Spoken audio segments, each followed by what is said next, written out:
ছেলেটা কে? আমি ওকে ভালোবাসি। ভালোবাসো?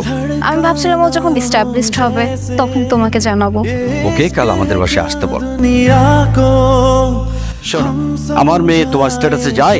আমার মেয়ে তোমার মতো একজন সামান্য সেলসম্যানের কাছে গিয়ে কখনোই হ্যাপি থাকতে পারবে না।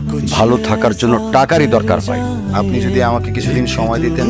ব্যাস, রোদেলা এখানে আসার আগে তুমি বেরিয়ে যাবে এখান থেকে। लिए बिन मर जाए ओ खुदा बता दे क्या ঠিক বাবা, लकीरों में लिखा এমনটা কি করে হলো? তোমার তো খুশি হওয়ার কথা। সেদিন বাবার কথায় তোমাকে রেখে চলে আসছিলাম। তোমার সাথে ওই ঘটনার পরে আমার বন্ধুর ছেলের সাথে রোদেলার বিয়ে ঠিক। ছেলে রাগ করে মুখে অ্যাসিড মেরে দেয়। তো বড় একটা দুর্ঘটনা ঘটে গেছে আর আমি এখন একটা ভালো চাকরি করি। এখন আমার স্ট্যাটাস আপনার স্ট্যাটাসের সাথে যায়। আপনার কোনো আপত্তি না থাকে আমি রোদেলাকে বিয়ে করতে চাই। बस इश्क